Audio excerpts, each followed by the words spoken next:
شہد کا شربت پیو، ہر مشروب میں کاربن ڈائی آکسائڈ ہے جو تمہارے جسم کا گند ہے جو باہر نکلتا ہے، تم اسے اپنے اندر ڈالتے. پھر پکوڑے، سموسے، کھجور کھاؤ، کوئی پھل کھاؤ، سادہ پانی پیو، نماز پڑھو، ہلکا سا کھانا لو، آرام سے تراویح پڑھی جائے گی. وہ اتنی دبائی پھیرتے ہیں افطاری پر، پھر روٹی بھی کھاتے ہیں. تو اپنے روزے سے جسم کا فائدہ بھی اللہ نے اٹھانے کا کہا ہے.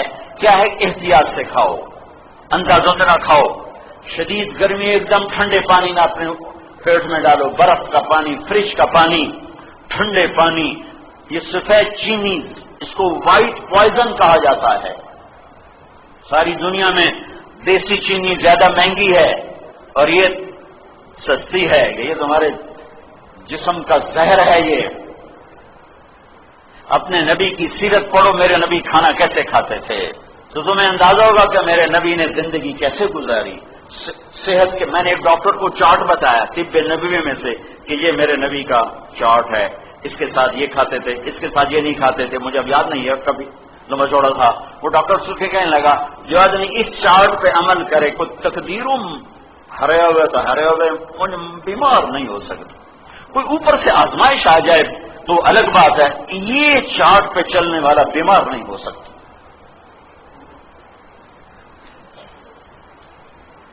تو بھائیو، افطاری میں پڑھ کے مغرب کی نماز یا تو پڑھتے ہی نہیں یا گھروں میں پڑھ لیتے ہیں. دوڑو مسجد کی طرف، ہلکی افطاری کرو، مسجد کی دوڑ لگاؤ، تراویح پڑھو. تراویح پہ اللہ نے کیا دیا ہے؟ جس نے تراویح کو ادا کیا رمضان میں اس کے پچھلے سب گناہ معاف ہو. تراویح کے ہر سجدے پہ 1500 نیکی لکھی جاتی ہے. تراویح کے ہر سجدے پہ جنت میں ایک محل بنتا ہے جس کے 60,000 سونے چاندی کے دروازے ہیں. یہ بہت بڑا طبقہ. پہلے دن مسجد بڑی بھری ہوتی. یہ عائشہ مسجد میں اب تو مجھے بہت عرصہ ہو گیا رمضان یہاں گزارے. سفر ہی سفر ہے، لیکن کئی رمضان پہلے 3 دن بڑا رش، چوتھے دن ادھی سب گئی، اگلے دن ہور گئی، اگلے دن ہور گئی، 5ویں دن وہی پرانے بندے. مسجدوں کی دوڑ لگاؤ، مسجدوں کی دوڑ لگاؤ. اللہ کے عرش پہلے آسمان پہ آ جاتا ہے اور ایک فرشتہ اعلان کا یا باغ الخیر اقبل و ابشر، ارے بھلائی کے چاہنے والے تجھے مبارک ہو، آگے بڑھ آگے بڑھ. اور دوسرا فرشتہ کہتا ہے یا باغ الشر اقصر، اے برائی کے کرنے والے اب بس کر، اب بس کر، اب بس کر. اور اللہ تعالیٰ کا اعلان ہوتا ہے کوئی بخشش چاہنے والا، ہے کوئی معافی مانگنے والا، ہے کوئی جنت کا طلبگار، ہے کوئی جو مجھ سے آ کے مانگے اور میں اس کو عطا کروں. عرش پہلے آسمان پہ رہتا ہے. 29 کی رات تک عرش پہلے آسمان پر رہتا ہے. 20 تراویح پڑھا کرو، ہر سجدے پہ 1500، 40 سجدوں پہ 60,000. سال میں ایک دفعہ ہے، تھوڑی سی ہے. اپنے دنیا کے کام تھوڑے کر لو، مختصر کر لو، تاکہ رات کے قیام کے لیے تمہارے پاس ٹائم ہو، تمہارے بشاشت ہو. بیمار ہے کوئی بات نہیں، معذور ہے کوئی بات نہیں، سفر پر ہے ٹھیک ہے چھوڑ دے، لیکن گھر پر ہے اور 8 پڑھ کے جا رہا ہے، 10 پڑھ کے جا رہا ہے، اپنا نقصان کر کے کیوں جا رہا ہے؟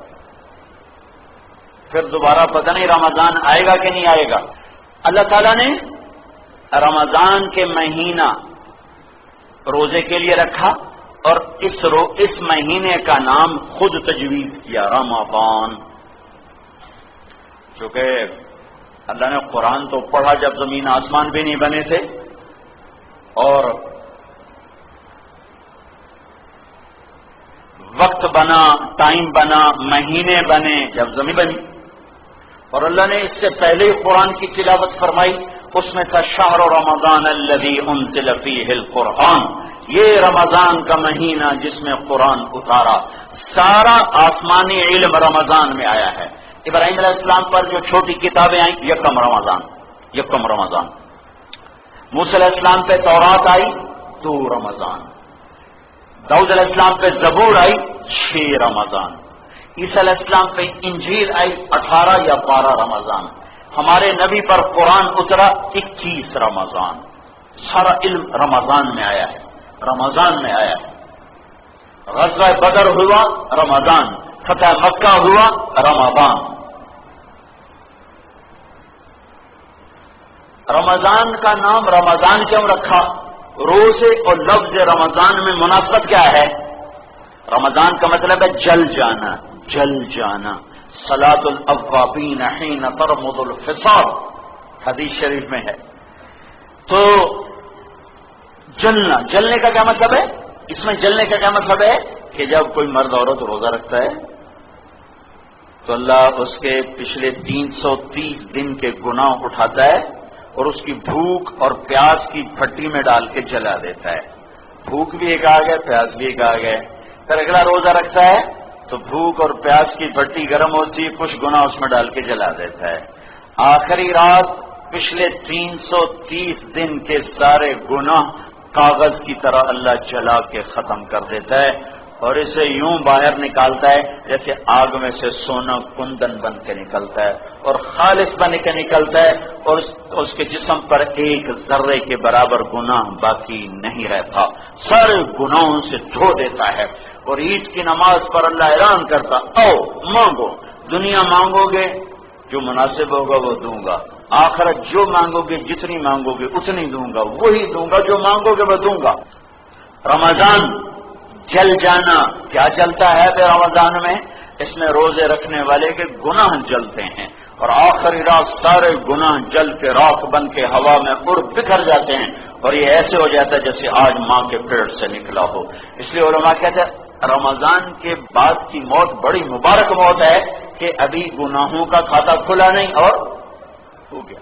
اور جو رمضان میں مرا اس کا کوئی حساب نہیں، جو جمعے کی رات مرا اس کا کوئی حساب نہیں۔ اب یہ تو اللہ ہی نصیب کرتا ہے۔ تو رمضان کی موت دن میں مرے، رات میں مرے، دوپہر میں مرے، شام میں مرے، قبر کا حساب کوئی نہیں۔ اور جب ایک دفعہ حساب نہیں لے گا اللہ تو پھر عید کے بعد تھوڑا ہی کھاتے کھولے گا، لے آؤ کھاتے کٹوئے دے۔ پھر اس میں اعتکاف ہے آخری عشرے میں، ماشاءاللہ مسجدیں اب آباد ہوتی ہیں، اللہ کا شکر ہے، بہت اعتکاف میں بیٹھتے ہیں، ماشاءاللہ جوان بہت ہوتے ہیں، مسائل سیکھے بغیر بیٹھ جاتے ہیں۔ جب آپ میں سے کوئی بھائی اعتکاف میں بیٹھنا چاہے تو پہلے علماء سے اس کی شرائط پوچھ لے تاکہ 10 دن کی محنت ضائع نہ ہو جائے، اور جب وہ ٹوٹ جاتا ہے تو پھر وہ برکتیں ختم ہو جاتی ہیں۔ تو جو بھائی اعتکاف میں بیٹھے پہلے ضرور کسی اچھے عالم سے اعتکاف کے مسائل پوچھ لے تاکہ اس کو اپنی محنت کا صلہ تو ملے۔ صدقہ فطر، روزوں کا صدقہ، یہ ہمارے عام طور پر گندم کے حساب سے دیا جاتا ہے جو کوئی آج کل 80 روپے 100 روپے بنتا ہے، لیکن ہمارے نبی صدقہ فطر دیا کرتے تھے یا کھجور کا یا کشمش کا۔ جو اب میں صاحب وسعت مالدار لوگ ہیں وہ کشمش کا 3 کلو پوچھو بازار میں کیا ہے اس کے مطابق صدقہ فطر دو تو تقریباً ایک آدمی کا 600 700 1000 روپے تک چلا جائے گا، اور ویسے ایک آدمی کا 100 روپے بنتا ہے یا 80 روپے بنتا ہے۔ اگر اس سے کمانا چاہتے ہو تو کھجور پہ آ جاؤ، کھجور کے 3 کلو لوگے تو وہ بھی 300-400 ہو جائے گا، لیکن گندم سب سے سستا بنتا ہے۔ تو جو وسعت رکھتے ہیں میں انہیں کہوں گا اپنے نبی کا طریقہ اختیار کرو، کشمش کا ریٹ لگوا کر، اچھی کشمش کا ریٹ لگوا کر یا درمیانے درجے کی کشمش کا ریٹ لگوا کر اس کے حساب سے آپ غریب کو جا کے یہ پہنچاؤ، عید سے پہلے پہنچاؤ کہ اللہ تعالیٰ ان کے گھر میں بھی خوشی پہنچائے اور اللہ ان کو بھی خوشیاں عطا فرمائے اور تمہارے رمضان کا صدقہ ہو جائے، میل کچیل جو اس میں روزے میں تھا وہ صاف ہو جائے، پاک ہو جائے، اور جب کسی کے گھر میں وہ پہنچ جاتا ہے تو اس کا روزہ بھی اوپر چلا جاتا ہے، ورنہ اس کے روزے اٹک جاتے ہیں، ہوا میں لٹک جاتے ہیں، اوپر نہیں جاتے، جب تک وہ ادا نہیں کرتا اوپر نہیں جاتے۔ اور عید سے پہلے دینا ہوتا ہے، عید کے بعد پھر صدقہ فطر نہیں رہتا۔ 4 کام بڑے خطرناک ہیں، اگر کوئی کر رہا ہے تو توبہ کر لے ورنہ رمضان کی رحمت میں سے ایک ذرہ نصیب نہیں ہوگا۔ شب قدر بڑی قیمتی رات ہے، لیلۃ القدر 5 راتوں میں ایک، پاکستان میں صرف 27 کو شب قدر منائی جاتی ہے، یہ غلط ہے، یہ 21 بھی ہے، ہو سکتی ہے، یہ 23 بھی ہو سکتی ہے، 25 بھی، 27 بھی، 29 بھی، 5 اب تو چھوٹی چھوٹی راتیں ہیں، 5 راتیں جاگ لو، ایک ضرور شب قدر ہے، ایک ضرور شب قدر ہے، اور 80 سال کی عبادت سے بہتر ہے۔ شب قدر میں سب کی بخشش ہوتی ہے، 4 کی نہیں۔ عید کی رات سب کی بخشش ہوتی ہے، رمضان میں بخشش ہوتی ہے، شب قدر میں خاص طور پہ سب کی ہوتی، 4 4 4۔ مدمن خمر، شراب کا عادی، شراب پینے والا نہیں بخشا جاتا۔ عاق والدین، ماں باپ کا نافرمان نہیں بخشا جاتا۔ قاطع رحم، رشتہ داروں سے لڑنے والا، رشتہ داروں سے بدتمیزی کرنے والا، رشتے توڑنے والا، بائیکاٹ کرنے والا اور سلوک برا کرنے والا، اس سے بول بند، اس سے بول چال بند، اس سے لڑائی، اس سے لڑائی، ادھر نہیں جانا، ادھر نہیں جانا، اتھے نہیں بڑھنا، اتھے نہیں بڑھنا، سگے بھائیوں سے لڑائی، بہنوں سے لڑائی۔ چوتھا مشاحن، کینہ پالنے والا، کینہ، کینہ کسے کہتے ہیں؟ بغض، نفرت، کینہ نفرت کے ساتھ نقصان پہنچانے کے منصوبے، اس کو کہتے ہیں۔ 4 چیزوں سے اللہ ہم سب کی حفاظت فرمائے، سب کی حفاظت فرمائے۔ کوئی بھائی پھنسا ہوا ہے، باہر آ جاؤ، شراب، توبہ کرو، ماں باپ کی نافرمانی، معافی مانگ لو، رشتہ داروں سے قطع تعلق ہے، صلح کر لو، کسی کے بارے میں بغض، نفرت، کینہ، معافی مانگ لو، توبہ کر لو، سب کے دوست بن جاؤ، سب سے ہمدردی رکھو، افشوا السلام بینکم، سلام پھیلاؤ۔